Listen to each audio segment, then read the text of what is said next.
Stop that thinking. Stop that mindset. That is not going to help you in any way, shape, or form. You must sit down and be like, let's talk about this. Let's talk about where you're going and where we're going, and let's see where our synergies align. Let's see where our practice might, align with the things that are most appealing to you. Everybody, so welcome back to our part 2 series on hiring and retaining and finding and attracting the absolute best personnel for your practice. And as you know, Meg Academy is all about training PTs to become the best private practice owners possible.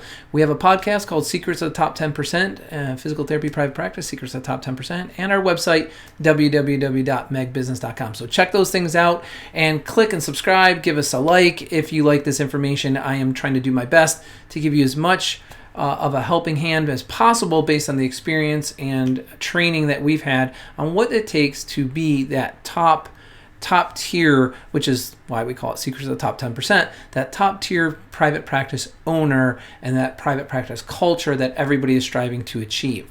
Now, one of the best ways to do that is to first clearly understand that the number one challenge that almost all of us have in business, doesn't matter if it's a lemonade stand, Coca-Cola, or physical therapy, is managing personnel.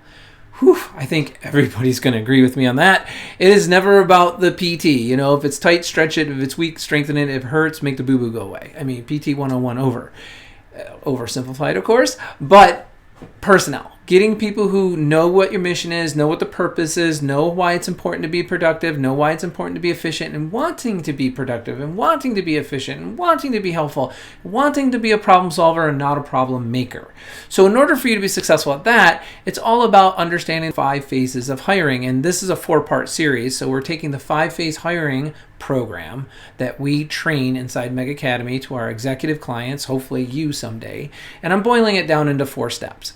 So the first part 1, was me talking to you about the proper mindset so that you could go and advertise in the right places, fish outside of your backyard, and actually do and say the things that need to be said and done to attract the best person to want to reach for your practice. Reach in for being a potential candidate, because that's what advertising is about. It's about trying to get a good potential candidate. Excuse me there.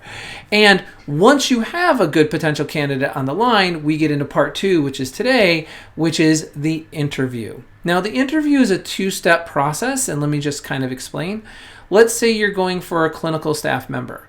You put that out there, you get 5 resumes, 4 resumes. A lot of you are like, I'd be lucky if I got 1 resume, 1 interested party, or 2 or 3 interested parties. That's the whole idea of part 1 is, fishing and trying to get somebody interested. Once they're interested, you have a 2-step interview process. The first step is a phone screen. Never bring somebody in who responded to your ad for an interview straight off the street. Phone screen. Always phone screen them first. You want to ask them questions about their past. You want to ask them questions about their present, questions about their future, and questions about how they feel about the profession of physical therapy. That's the idea of the phone screen, in that order: past, present, future. What do you think of the profession of physical therapy? How's it treated you? Where are you going with your profession? Where do you see yourself? That kind of thing. Phone screen, very simple. You want to kind of get them to let their guard down a little bit on that phone screen and talk a little bit more about themselves, both personally and professionally, without, trying to always keep their best foot forward.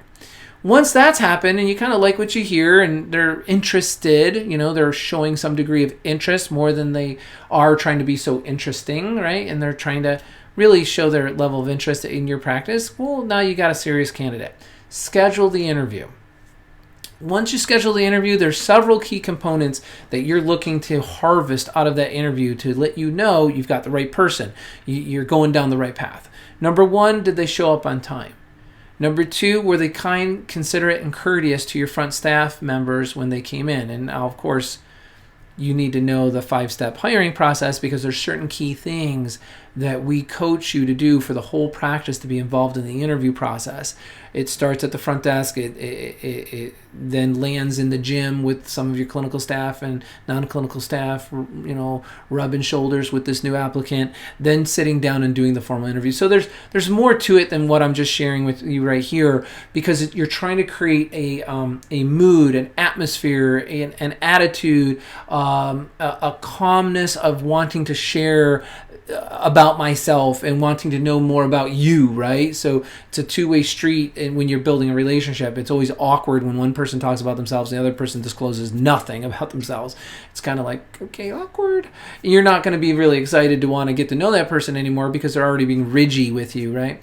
So the phone screen kind of helps break that down. They show up. We're looking if they showed up on time, what they had to say to your front desk. Was it complaining or was it complimentary? Did they show signs of interest? How did they feel about filling out the application? All of that is in the front end phase of the interview, right? Then you go and you get them from the waiting room and you take a tour. You bring them back to the interview room. You sit down and you take control of the interview. Then you're going to ask them questions and allow them time to ask their questions, right? They don't just get to take over the interview and start rattling off of the questions that they have. You're going to control that and say, I'm going to want you to ask your questions at this time in the interview. Right now, I want to go and do this and talk about this and that. Keep control of the interview. At the end, once they've had that and time to ask their questions and you've had your time to ask your questions and you've been discussing things socially, because your mental attitude, this is another secret to successful hiring, your mental attitude is always, this is a discussion. This is not a negotiation. Hiring is never ever a negotiation. It's like, so many people go into it thinking this person wants this, I want that, I want them for the lowest dollars, they want to get the job for the highest dollars or the greatest freedom or whatever. Stop that thinking. Stop that mindset. That is not going to help you in any way, shape, or form. You must sit down and be like, let's talk about this. Let's talk about where you're going and where we're going, and let's see where our synergies align. Let's see where our practice might, align with the things that are most appealing to you, and let's bring you on board. I'm always, as the owner of my practice, interested in building the company culture that facilitates greater friendship, greater professionalism, and greater autonomy for everybody involved. No human being wants to be suppressed or micromanaged. Micromanagement is a form of suppression. That makes the job terrible. So when they get this vibe that this is what you're all about and this is why you're interviewing them, is to have a discussion to see how these personalities and how these professional characteristics and professional approaches and strategies and peer-to-peer relationships actually align, how there's synergy between them, everyone's going to want to work for you. Literally, everyone's going to want to work for you. So then you get into the nitty-gritty of the interview once you've got this social, platform of comfortableness between you. You say, so let's get into the details of the actual position. Let's talk about pay, benefits, time off, policies, procedures, work hours, things of that nature, Con Ed, things of that nature. But you talk about it very matter-of-factly. You have such a matter-of-fact attitude about it. If you don't, and you're nervous about that, and you're thinking, oh, we're talking money, this is nerve-wracking, you've lost. You're not going to get this candidate. Forget it. They're going to shop you. They're going to go somewhere else. I don't even like to get into the money or the particulars in that way until the person says to me 3/4 into the interview, and in response to my question, when I say, you know what, I'm really feeling like, based on everything we've gone through so far, you're a great fit for here. How do you feel about you fitting in here? Should we be able to make ends meet with the salary and benefits and details of the job, time, start, in and out, and Con Ed and whatnot? Should we be able to work all that out? Do you see yourself fitting in here? Do you see this as your next home? If the person's like, well, I got a bunch of interviews to go on, I'm not quite sure, I'm just kind of getting my feet wet. Well, I'm not going to get into the details of my positions, pay and benefits and all that just for them to take that information and go shop me out on the internet, or out on the internet. They're not going to do that. Go shop me out in my community and just leverage me against everybody else. Look, I want somebody who's like, no, I'm really excited. I really hope we can. The ball stops here. Dating is over, ready for marriage, because I like everything I see here. I like everyone I met, and the way you've spoken to me, and the way you've described your philosophy and your approach and the direction you're going. I really see great opportunities here for me. Let's work something out. I want that. You want that. You want people who are as excited about being there with you and in your practice as you are about having them. Do not just sit here and buy this game that you got to hire a license with a heartbeat, or you just got to get the best you can. Well, it's all I got.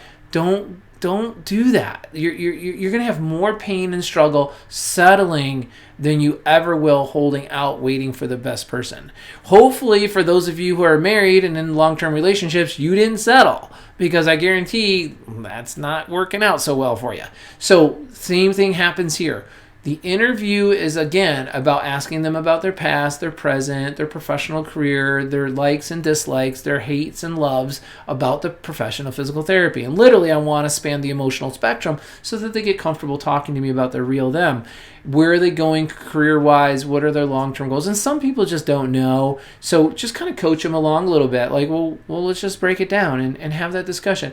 And you say to them, I'm trying to chat with you because it is my goal that 3 years from now, you look back at this moment in time and you say to yourself, this is the best decision I ever made. I have grown both professionally and personally. I have said that to so many candidates, and that has won them over right then and there, because they realize my vested interest isn't in filling this position. My vested interest is taking another human being into my group and doing my all, giving it my all to see that they've grown to be the best that they can be in the profession and as a human being, as a person. Maybe I've enhanced their communication skills. Maybe I've enhanced their efficiency skills. Maybe I've enhanced their reasoning skills, or I've taught them conflict resolution, or some way, shape, or form. I've helped them both personally and professionally. And that's my job, I believe, as a CEO in running a successful practice and creating the successful culture. So that's how an interview should go. And you should hold out on giving away your pearls until they say, I would absolutely love to be here. Let's just make ends meet. Let's make it happen. I do not need to shop around anymore. Then great, let's get into it. If they're going to shop, let them shop. So that's it, everybody. I hope you love that. And I will get with you soon. So take care, and hope you win in hiring the next candidate for yourself.